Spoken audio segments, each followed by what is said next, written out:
selamat sore pemirsa Jaya TV dimanapun Anda berada. Senang sekali hari ini kami dapat kembali hadir lagi di hadapan layar kaca Anda. Selama 30 menit ke depan, kami akan hadirkan dialog program Papua Menyapa. Sore hari ini kami akan membawakan materi bersama Dinas Kominfo Kabupaten Tolikara Provinsi Papua Pegunungan terkait transformasi digital bakti Kominfo bangun BTS 4G di Kabupaten Tolikara bersama saya Audiodata Hermina Julia. Sore ini telah hadir di studio kami Bapak Kepala Dinas Komunikasi dan Informasi Kabupaten Tolikara, Bapak Derwes Wea Jikwa Esos. Selamat sore Pak Derwes. Selamat sore pemirsa di rumah dimanapun berada.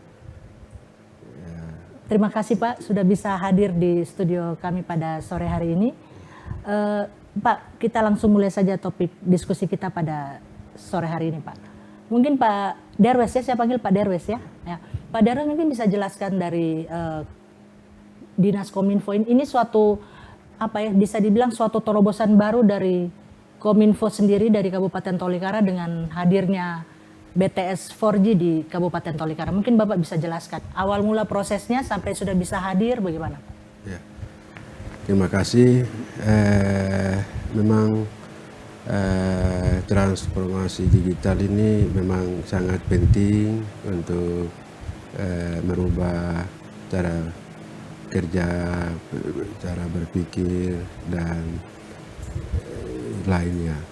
Jadi awal mula program ini memang program nasional, program APBN pusat dari melalui Kementerian Kominfo pusat sudah mulai bangun BTS di daerah 3T, jadi daerah tertinggal, terluar dan terdepan. Ya, salah satunya di Kabupaten Tolikara. Memang Kabupaten Tolikara ini wilayahnya sangat luas. Betul. Dan memiliki 541 kampung. Memang tidak mudah untuk bangun BTS untuk semua kampung karena sangat ada distrik, ada kampung-kampung yang memang jalan daratnya sudah terhubung masuk, tapi memang ada yang belum, ya. Dan itu memang tantangannya berat. Dan memang pada awal pembangunan ini banyak yang tolak, ya, karena masyarakat punya pemahaman beda-beda, ya. Tapi dengan kita masuk sosialisasi, memberikan pemahaman kepada masyarakat manfaat dari pembangunan BTS 4G ini, dan masyarakat mengerti dan mereka menerima, ya, program nasional ini. Berarti kalau mungkin Pak Derwes bisa jelaskan ini titik pertama ini dimulai dari mana dulu nih Pak untuk mulai dari kampung mana, karena terus terang kami agak kurang paham soal pembangunan BTS ini. Mungkin dengan Pak Derwes bisa jelaskan tuh titik awal mulai istilahnya pemancangan BTS itu di kampung mana dulu? Apa yang di Dedolonit dulu atau bagaimana? Ya, ini mulai pembangunan itu tahun 2017. Oh. Ya, tahun 2017 itu kita terima ada 5 site untuk bangun di 5 kampung. Waktu itu kita titikkan ada beberapa titik sebagai pusat pembangunan, pusat perekonomian masyarakat. Ya, jadi kita pertama bangun di distrik Bokondini, itu satu site. Oh. Ya, distrik Poganeri satu site, distrik Gunin satu site, distrik Kanggime satu site, dan distrik Kutime satu site. Ada 5 site kita bangun awal tahun 2017. Nah, itu kita terima 5 ini.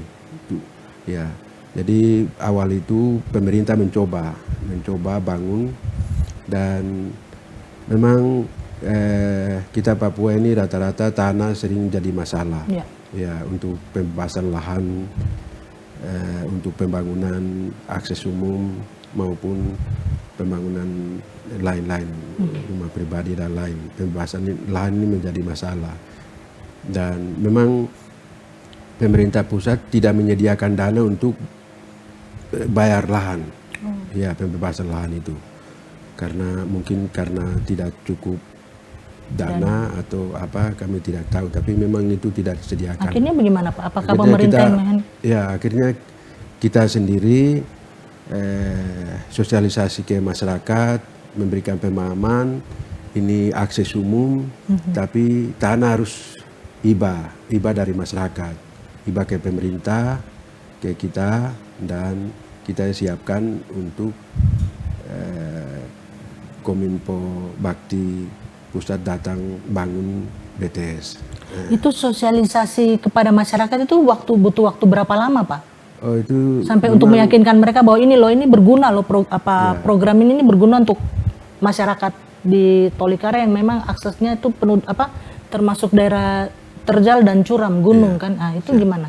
Berapa lama itu Pak sosialisasi? Memang di sana daerah memang sulit jangkauannya, dan memang topografi memang agak susah untuk jangkau dalam satu hari, memang susah. Jadi kita untuk ke titik distrik macam ke distrik Bokondini itu satu hari, karena harus putar jalan dari Karubaga putar ke Bokondini. Kita sosialisasi di situ satu hari.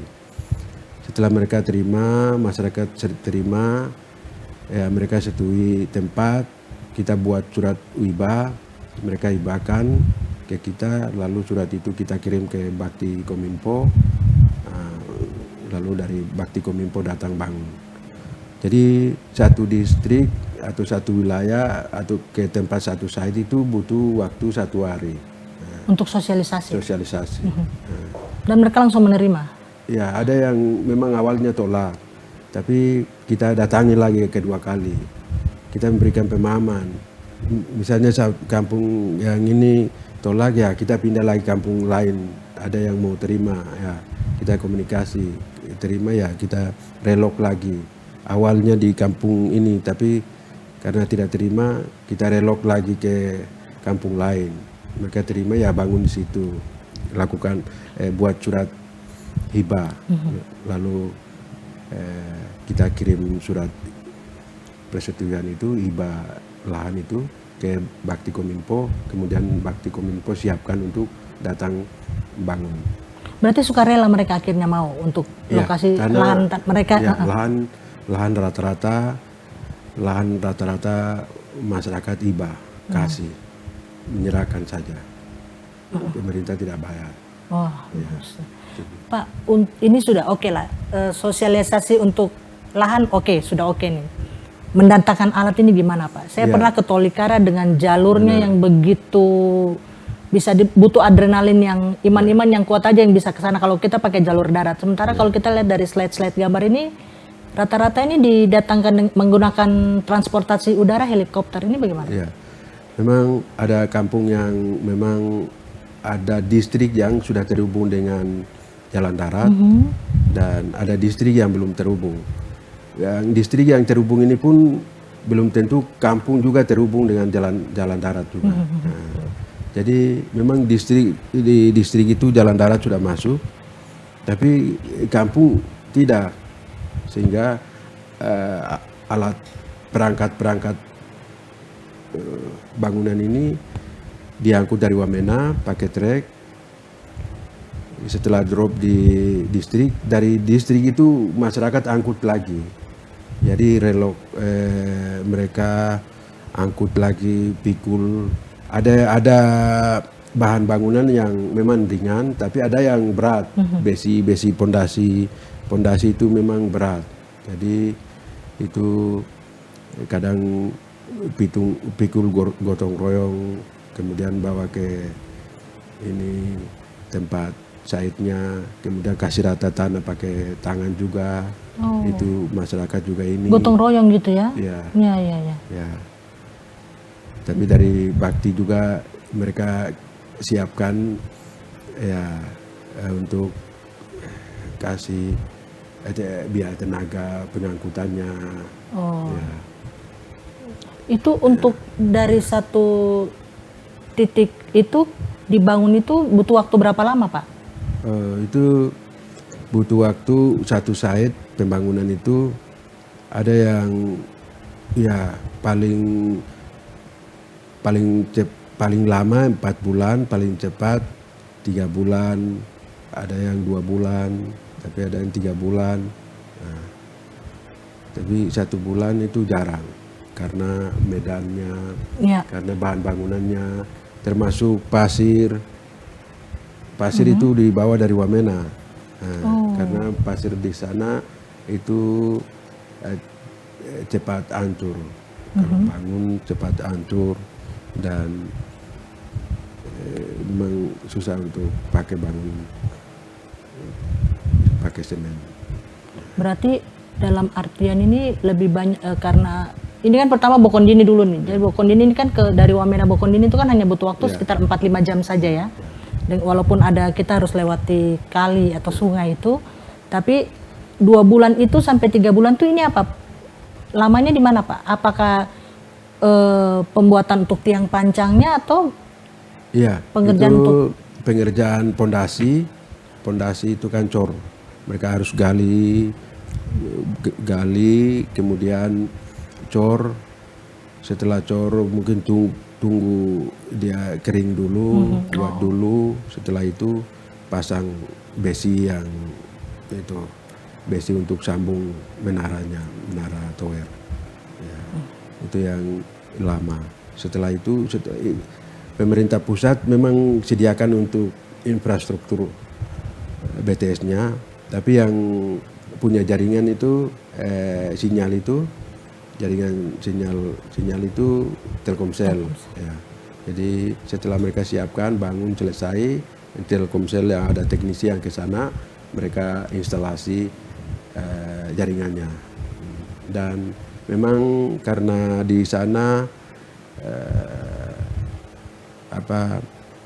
energi listrik memang belum masuk sampai di kampung-kampung, distrik-distrik. Jadi sementara di sana energi listriknya ambil dari tenaga surya, tenaga matahari, solar cell.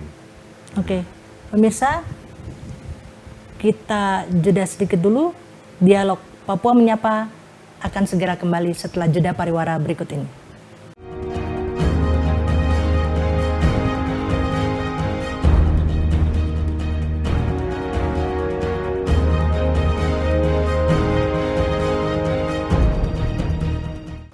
Terima kasih pemirsa, Anda masih bersama kami dalam Dialog Papua Menyapa.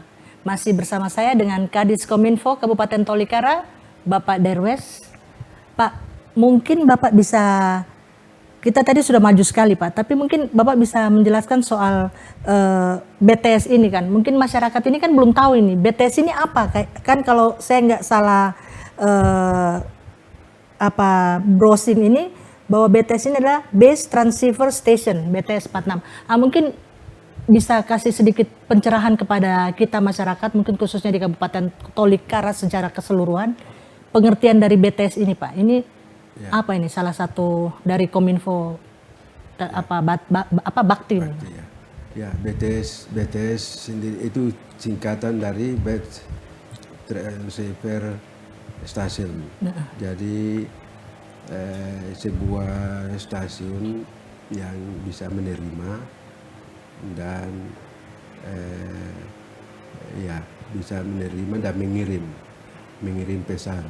Jadi di sini antena radio yang rata-rata pasang di BTS di atas itu, di rata-rata di gunung di atas itu antena radio, antena pemancar radio yang bisa menerima dan mengirim pesan, baik itu pesan suara, ya, dan itu apa dari pesan antena radio itu udah berubah ke digital.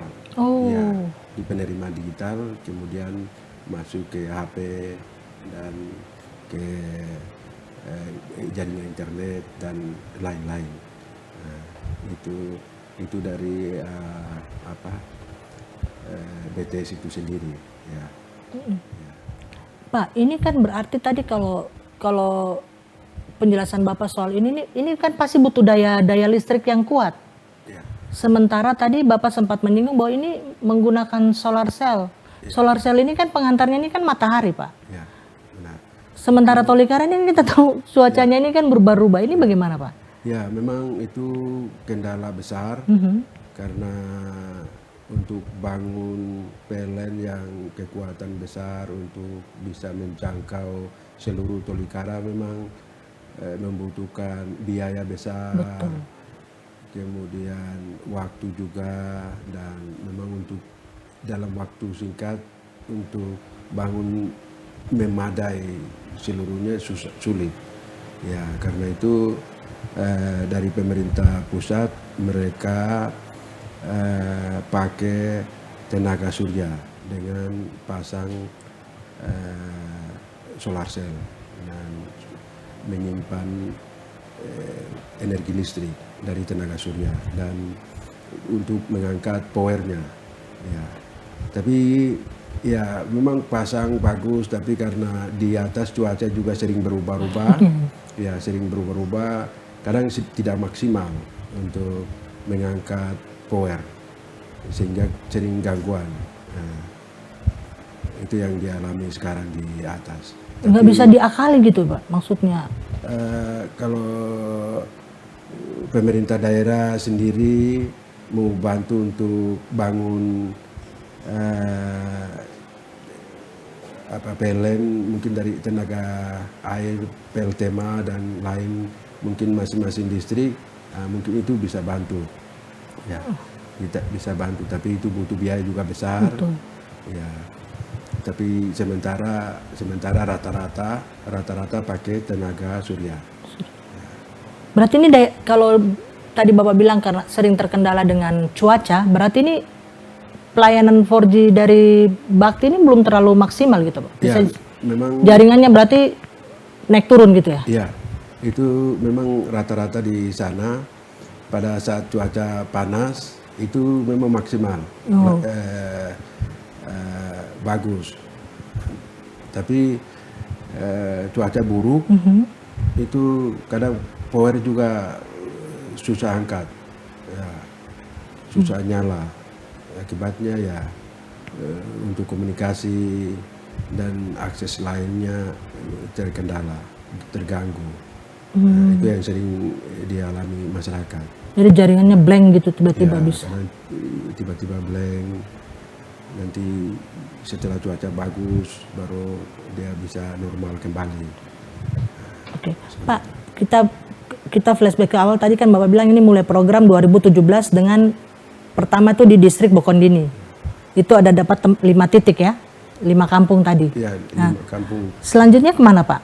Ya, itu sampai saat ini tahun 2024 ini sudah terbangun 164.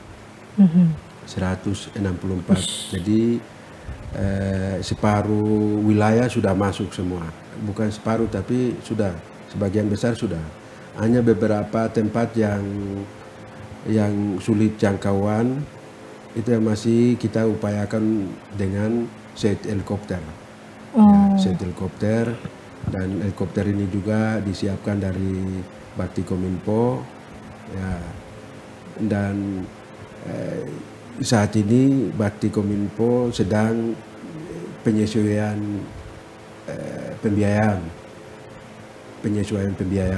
karena kemarin memang ada beberapa distrik sudah bangun mobilisasi perangkat ini dengan helikopter, sudah ada beberapa distrik sudah masuk. Itu distrik yang agak dekat dengan ibu kota, tapi yang terjauh dari ibu kota itu sedang dalam penghitungan pembiayaan, ya, karena beda jangkauan. Ya. Terjauhnya itu di distrik mana tuh? Yang terjauhnya itu distrik Egiam, distrik Wari, distrik Dou, distrik Wina, kemudian distrik Gika, ya, distrik Dundu. Nah, itu sampai sekarang belum masuk, ya, belum bangun.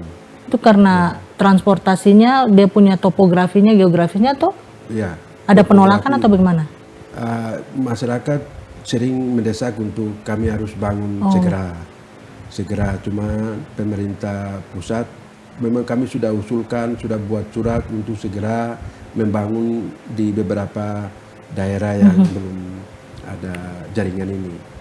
Ya, kami masih menunggu dan kami sudah mendesak. Ya, semoga pemerintah pusat segera membangun. Sebelum, mungkin kami berharap sebelum pemilihan bupati, gubernur ini bisa November tuh. ya bisa terbangun, karena kemarin waktu pemilihan presiden kemudian legislatif itu banyak kesulitan informasi, banyak, jadi banyak suara juga hilang di tengah jalan, tidak sesuai sudah di lapangan lain, tapi dalam perjalanan ke kabupaten Suara banyak menguap. yang berubah. Nah, itu akibat dari salah satunya dari Komunikasi ya, tuh. komunikasi ini. Jadi kami minta kepada pemerintah pusat, ya, daerah-daerah yang belum terbangun, ya, kami minta segera, mohon bantuannya segera, supaya hal-hal seperti ini bisa teratasi.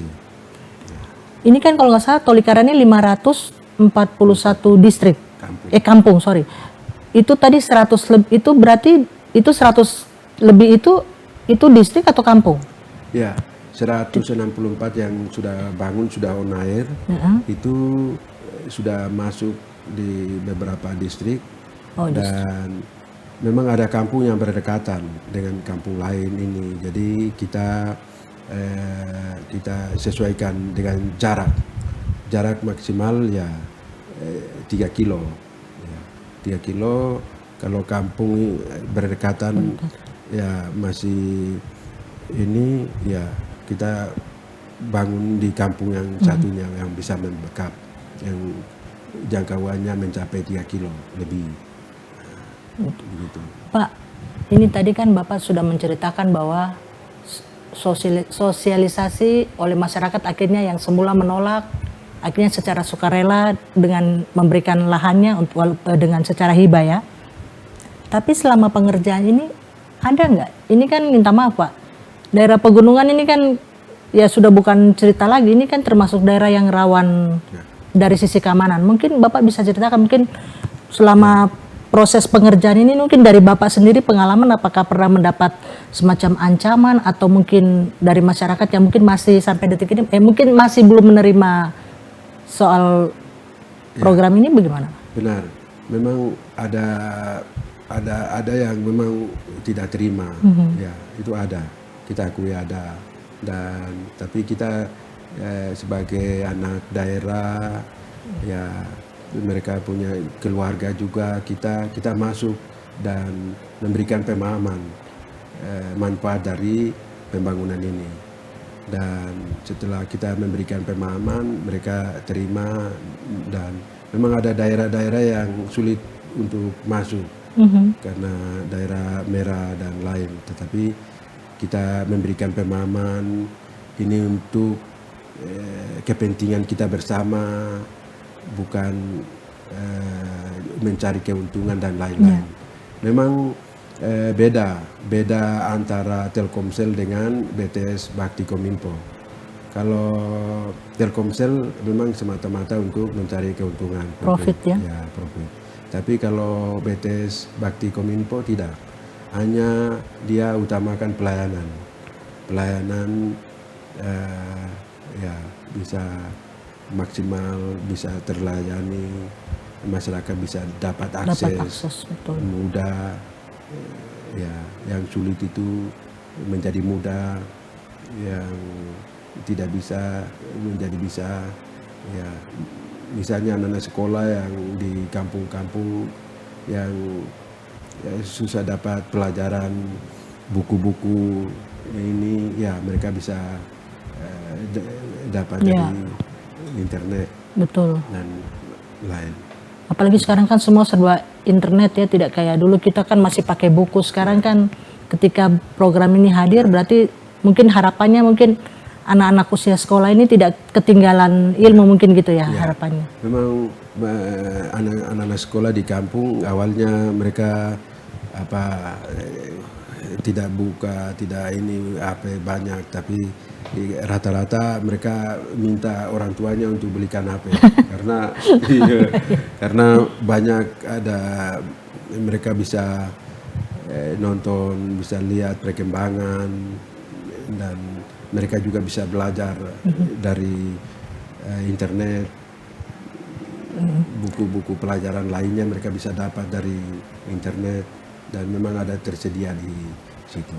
Oh, berarti walaupun dengan masih mengandalkan solar cell yang mungkin frekuensinya naik turun karena semuanya ini tergantung cuaca ini, tapi dari sisi positifnya itu walaupun gitu mereka masih khususnya bukan hanya anak-anak tapi semua warga di Tolikara itu sudah mulai perlahan tapi merasakan manfaatnya, Pak ya? Ya, memang manfaatnya sudah masyarakat rasakan, dan masyarakat sendiri awalnya itu tolak ini, tapi ada beberapa kampung mereka minta segera dibangunkan di kampung itu karena mereka sudah rasakan melihat manfaatnya. melihat kampung lain tetangganya mungkin ya. Ya, karena mereka anak-anak sekolah juga mereka belajar dari internet banyak. Kemudian selain itu mereka komunikasi dengan mereka punya anak-anak yang kuliah di luar, mungkin di Jawa, mereka bisa komunikasi hanya bukan lewat suara saja, tapi bisa lihat dengan muka, video, biarpun sambil berkebun, sambil di kandang urus ternak dan lain, mereka bisa komunikasi dengan anak-anak mereka yang kuliah di luar Papua. Pak, ini kita lihat manfaatnya. Mungkin sampai detik ini nih dari seluruh titik-titik yang terpasang itu, yang tadi Bapak bilang masih susah dijangkau tuh, nanti itu bagaimana Pak? Apa memang tetap berencana lagi mau akan menjangkau seluruh 500 lebih kampung itu atau bagaimana Pak? Iya, memang ada beberapa titik distrik yang tadi sudah saya sebutkan seperti distrik Egiam, Warido, Wina, Dundu, Gika, itu yang sampai sekarang kita prioritaskan untuk segera membangun, dan kita lagi mendesak ke Kominfo Bakti Pusat untuk segera turun membangunnya. Dan beberapa hari yang lalu saya sudah komunikasi juga ke sana, mereka sedang menghitung biaya. Oh, kembali tadi menghitung lagi. Akomodasi, langsiran dan lain-lain. Kalau dari pemerintah setempat sendiri bagaimana? Ini kan program nasional kan ini. Dari tanggapan dari pemerintah daerah setempat bagaimana? Apakah terbantu misalnya mungkin untuk proyek-proyek barang dan jasa dan segala macam tuh? Untuk tender proyek itu kan biasanya juga kan pakai jaringan internet juga itu. Iya, benar. Memang dengan adanya jaringan di beberapa titik yang sudah bangun ini, memang tenaga medis terutama yang bertugas di puskesmas itu mereka terbantu untuk laporan-laporan yang ke ini, kemudian pegawai distrik juga, dan pekerja proyek lain juga terbantu untuk laporan-laporan mereka, komunikasi dengan pimpinan dan lain. Ya, itu.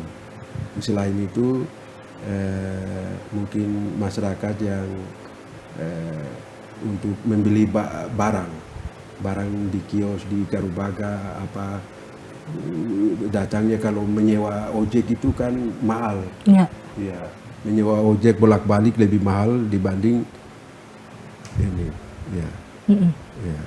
Jadi itu masih kendala juga. Ya, jadi mereka bisa pesan barang di kota dan abang ojek bisa antarkan barang itu. Jadi tidak usah bolak-balik. Tidak harus bolak-balik. Kalau bolak-balik kan biaya sudah besar. lebih besar biaya jalannya daripada beli barang. Oke, pemirsa, kita tahan dulu perbincangan kita sore hari ini. Kami akan kembali setelah jeda pariwara berikut ini.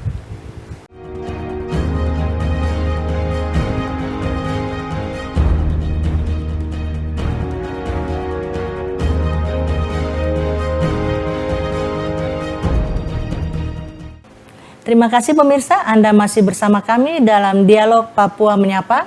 Saya langsung bertanya lagi kepada Pak Derwes.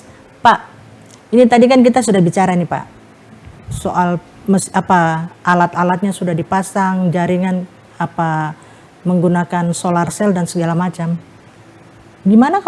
Bagaimana kalau seandainya di dalam pengoperasian itu salah satu alatnya rusak, itu gimana? Ya. Apakah ada teknisinya di sana ataukah? Memang pada saat pembangunan itu ada tenaga site lokal yang memang dibina juga, ya, dibina, dan teknisi lokal juga dibina. Ya, jadi kita di Tolikara ada teknisi memang dari anak asli Tolikara. Jadi dia sering ada di Karubaga, kadang ada di Wamena. Jadi kalau ada kerusakan, ada gangguan, itu dia yang sering turun. Dan berarti dia yang memang instalasi di bagian itu. Oh, teknisinya sudah ada Pak ya? Sudah ada. Dan itu memang menjadi tanggungan Bakti Kominfo Pusat. Dan ada di site masing-masing itu memang penjaga site itu ada. Ya, penjaga site itu kita angkat dari orang yang punya lahan itu. Ya, sehingga mereka juga bisa punya penghasilan sedikit. Ya, tidak banyak, tapi ya paling tidak ada uang untuk beli rokok, beli sabun, ya, dan disediakan. Dan selama ini lancar-lancar, dan pemerintah pusat mengirimkan honor-honor penjaga site ini melalui rekening mereka, ya, rekening masing-masing. Jadi memang saya tidak tahu sekarang, tapi kemarin itu ada yang 1 bulannya 500, ada yang 600, ya sekitar itu penjaga site. Tadi Bapak bilang penjaga site, berarti selama dari 2017 pemasangan di titik-titik itu tuh masyarakat betul-betul menjaganya Pak? Iya, memang selama ini untuk BTS perangkat-perangkat sendiri seperti solar cell ini kan barang langka di daerah pegunungan, dan orang memang cari itu, dan itu memang kalau orang yang niat curi untuk ini memiliki itu pasti akan itu hilang. Ya. Tapi saya lihat rata-rata sekarang di atas selama sampai sekarang itu tidak pernah hilang, karena mereka masyarakat jaga betul akses umum, karena mereka sendiri rasakan manfaatnya. Jadi rata-rata mereka jaga. Oke, Pak, ini kan sekarang ini kan semuanya ini sudah serba internet. Pemakaian internet ini kan juga pasti ada positif dan negatifnya Pak. Tadi Bapak jelaskan kan anak-anak sekolah juga kan mereka merasakan manfaat dari hadirnya Kominfo Bakti ini Pak, Bakti Kominfo ini, transformasi ini Pak. Mungkin dari Kominfo sendiri ada pernah memberikan semacam sosialisasi juga kepada para orang tua ataupun kepada anak-anak sekolah itu untuk jangan menggunakan menonton konten-konten yang mungkin yang negatif. Apa ada sosialisasi itu juga dari Kominfo? Memang awal penolakan masyarakat awal masuk pembangunan ini, memang masyarakat awalnya menolak itu dengan pemikiran negatif itu. Oh, khawatir itu ya? Khawatir ada nanti kalau bangun ini pasti ada yang monitor kita, buat apa saja di monitor. Kemudian ada konten-konten yang tidak baik, nanti anak-anak kecil, anak-anak sekolah menonton itu terpengaruh, akhirnya tidak bisa belajar baik dan lain. Selain itu mungkin ya kalau ketagihan ke situ untuk belajar dan lain-lain, kemudian untuk membantu orang tua dan lain juga berkurang. Seperti itu, tapi kita terus memberikan pemahaman ke mereka. Ya kita sendiri yang bijak untuk menggunakan, memanfaatkan ini. Jadi ada konten-konten begitu ya kita ini, tapi ada yang konten-konten yang bermanfaat untuk kita, ya kita untuk bisa akses seperti berita-berita, informasi apa saja di seluruh dunia bisa lihat di situ. Kemudian ada kejadian-kejadian apa di kampung itu mereka bisa upload dan dunia lain bisa lihat cepat. Misalnya ada musibah, ada longsor, atau ada musibah lain, ya mungkin dengan adanya ini mereka bisa ambil gambar dan upload di YouTube dan media sosial lain, dan pemerintah juga bisa lihat, dunia juga bisa lihat dan bisa cepat membantu. Oke Pak, berarti kalau bisa saya mengambil tanggapan saya ini Pak, ini sebenarnya ini program ini sebenarnya sangat bagus sekali untuk Tolikara ya Pak ya, untuk ini transformasi apa digital ini gimana? Memang sekarang kan dari analog kan sudah berubah digital ya, sudah era digital orang bilang. Jadi memang masyarakat di pegunungan khususnya Tolikara ya rata-rata yang sudah terjangkau dengan akses internet ini ya mereka ya sudah banyak ikut perkembangan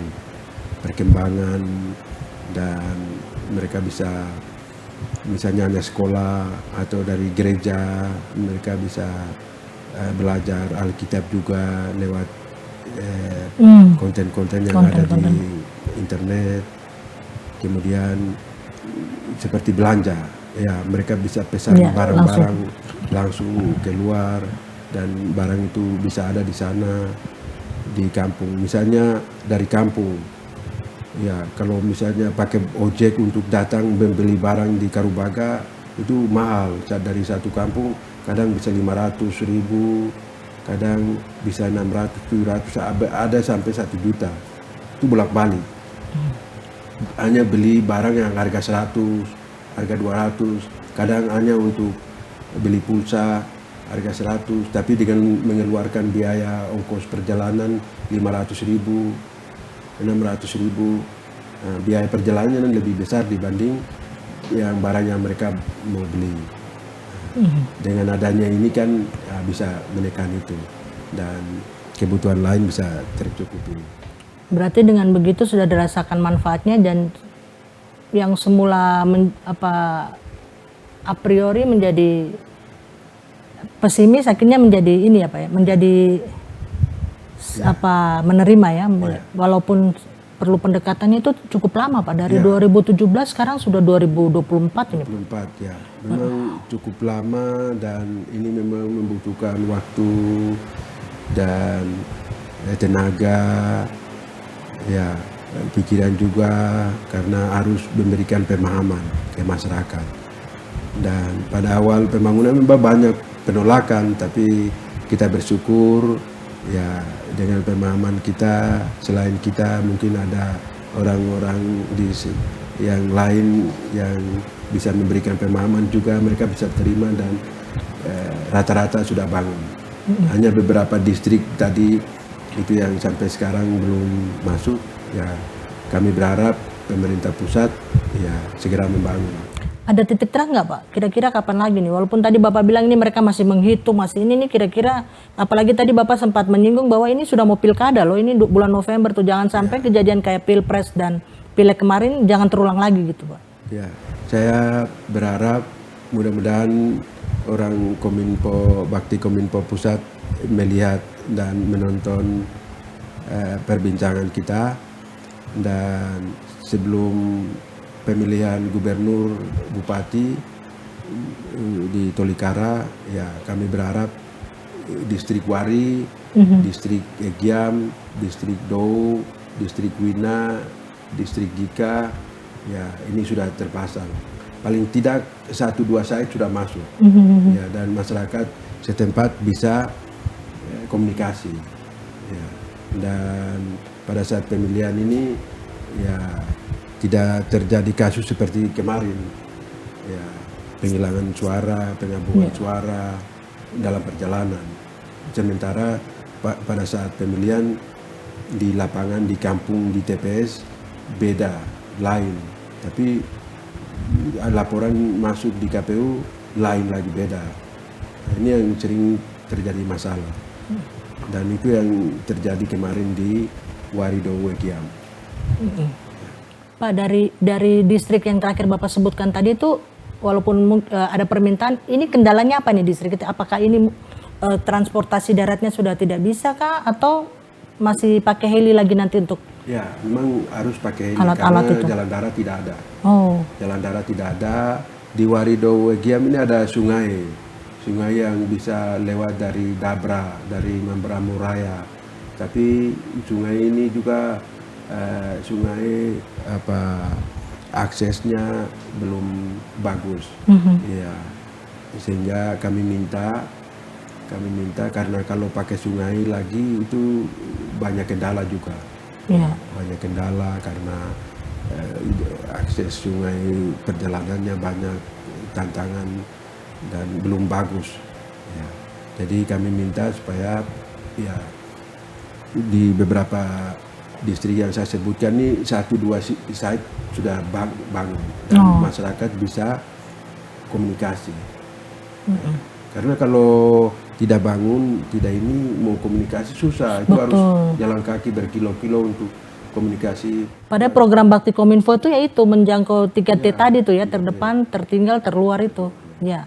Oke Pak, sebelum kita tutup pembicaraan kita, dialog kita hari ini, mungkin ada semacam Bapak mungkin ada ucapan terima kasih atau mungkin himbauan kepada masyarakat Tolikara terkait dengan program transformasi. Saya sebagai Kadis Kominfo mewakili pemerintah daerah dan pemerintah pusat. Memang anggaran ini ada di pemerintah pusat. Kami di daerahnya sebagai pendampingan saja, turun ada masalah-masalah apa atau ada yang perlu relokasi, kita turun membangun. Dan kami juga menyampaikan terima kasih kepada semua masyarakat yang turut ikut membangun, membantu dan menyukseskan pembangunan ini, sehingga ada beberapa bukan separuh tapi sudah hampir sebagian sudah 79%, ada beberapa persen saya masih belum, 79% sudah terbangun. Ya, kami menyampaikan terima kasih dan saya mengajak kepada semua masyarakat untuk kita menjaga bersama-sama. Ya, menjaga bersama-sama karena ini untuk kita.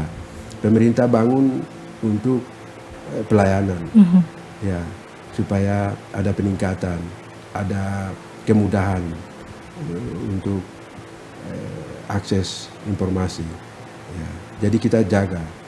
Pemerintah tidak mencari keuntungan, tapi ini hanya semata-mata untuk pelayanan kepada masyarakat. Jadi kami berharap kepada masyarakat untuk menjaga, ya kita menjaga baik. Ya kalau kita menjaga, ya pasti kita pakai juga, kita rasakan manfaatnya. Dan selain itu mungkin saya menyampaikan terima kasih kepada pemerintah pusat melalui Bakti Kominfo. Walaupun banyak kasus dalam perjalanan pembangunan ini, ada beberapa menteri atau pihak-pihak mitra terkait yang